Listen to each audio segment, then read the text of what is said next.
Hello and welcome to another Octagon Space Ecotourism video. In this video we're going to go through the solar panel. Kind of looks like a bird that is kind of half dead, but we're going to explain all that. To start off with, the idea of the design of the solar panels is that it basically folds in three. So here we have the three segments. You can see from the size of my hand, the design is meant to be relatively compact, so it can be stored. For me, it fits easily in my backpack, and I can probably actually even just double the height of this thing so that I can double the solar capability of this thing and still store it in my backpack. And the idea with this is obviously we want the solar cells to be protected, which is the design. This is version 1 of the overall product, which like everything else kind of sucks. Opening up the video, we saw standing up the way it's not supposed to be designed to stand up. But let's get into the components overall. So in general, when you're actually using this thing, you're going to start off with this, and what you want to do is fold it out kind of like what I did before. The easiest way to do it is to stand it up on edge this way, and then basically fold it out.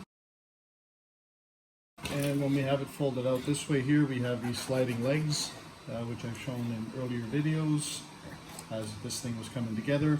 And they come in, and luckily these are white. You can see that this slides in over on this side, and we have that over on that side. So that obviously locks the two wings in place. And then what we have is a number of legs, which I'm going to pull out and click in place. And I'm going to slide the last leg out over here. What that allows us to do, the bird will appear to be less dead now as it stands up on its individual legs.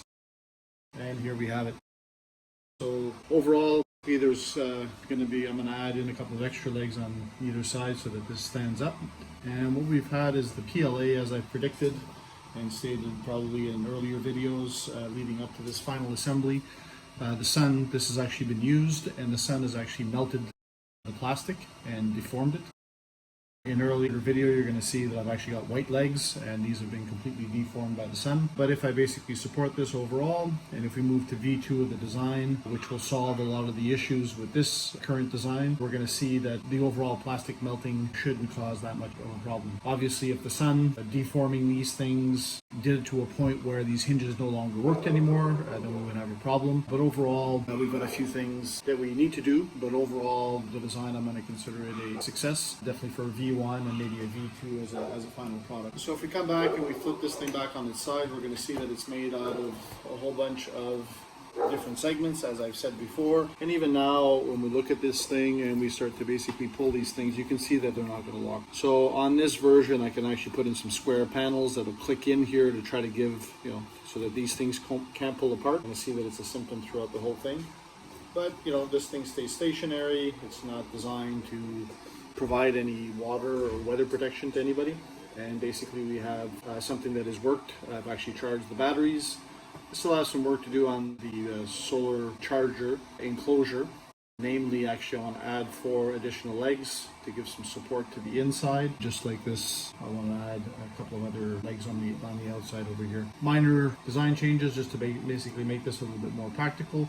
But overall, we have a WaveShare Solar Manager C is what the product is called. And what this is doing is it's charging 3 18650 lithium ion batteries, which are in here. Preliminary assessments on this is that here in Peru, where I've done the first test on a sunny day, I'm able to charge all of these within 1 day.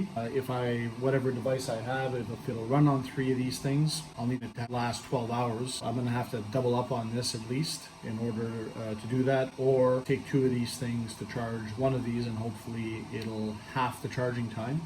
In which case, then I can just basically swap the batteries out. Those are some insights in terms of the tests to come, but overall I'm going to describe this thing a little bit more than in previous videos, but I found I did a bad job. But this is basically an off-the-shelf device that is purchased by WaveShare, and if I want to get at it, I'm basically going to come in here, going to pop this specific device out. Once that's done, I'm going to come back to this view. I have a jack here. It's basically just a standard DC jack. I pull this out, and then I can just slide this guy out, and I'll take some time to basically step through this overall device. So for my first foray into all of this, I've purchased 12 of these batteries. I've just numbered them 1 to 12. And what we have is obviously just a friction mount. I can pop these things out barely with my fingers, easier with the screwdriver. And here we've got the circuit board. What I like about this product is that it's got a power button on and off. And we can see today was a cloudy day, and I only went from one of these 4 LEDs being, when it's completely empty, this first LED is flashing, and then it goes to solid, and it's basically solid with this flashing, and it goes until all 4 of them are solid. So I basically only got, I will say, not even a quarter of a charge, having this charge all day on a sunny day. So I've yet to recharge a whole bank of these. But coming back to this side, we plug in the solar on this side. In other videos that I've done, it wasn't very clear, the writing over here. But basically, when I plug this in and there's enough sunlight, the solar charger light is actually going to get turned on. We can see that in other videos. And in terms of output, I can use this as a power bank. I basically charge this up by plugging into the wall, and then using this USB port, I basically charged up my iPhone probably a total of 3 times from almost flat, the batteries being almost drained. And then here we have a USB Type-C. So the cool part with the USB Type-C is I can actually plug my Mac into this thing and use this as a battery pack for my Mac, which I'm assuming runs at 48 volts. And this supports that output, which is kind of cool. I get about 2 hours. If this is on full charge, I can actually run my Mac for about 2 hours before this drains out completely. And also, if I actually plug this into my Mac power supply, I will actually charge this up by plugging it onto the wall. So overall, this is a nice device, and pretty happy with it. And you can see here with these connectors here, there's basically solar balancing. This has got MPPT, which is important technology for basically dealing with the irregularities that come in with the solar light. But overall, the goal is to basically get enough solar panels to stick the plug in here so that this recharges. If I was to take these 2 screws off and take the metal enclosure out completely, on the back of this thing, as per the actual manual, there are a number of switches, and depending on which one I toggle, this is going to accept through this port a variety of different voltages. From the research that I've done, and I've probably got some more playing around or testing to do, I've set this up so that basically it accepts 6 volts. So going back to the solar panels, we're going to see that I've got each of the solar cells are 2 volts each. I basically have 3 of them set up in series. And then after that, the whole rest of the panel is actually running in parallel. And I'll step through that now. And ahead of that, I'll just slide this guy right back in. So some of the some further design changes that I need to make to this specific enclosure.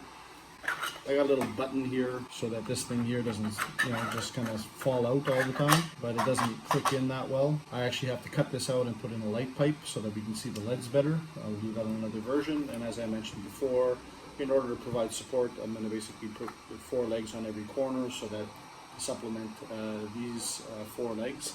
So basically that's going to be 8 legs plus another 2 on this side and 2 on this side. It will be 12 legs.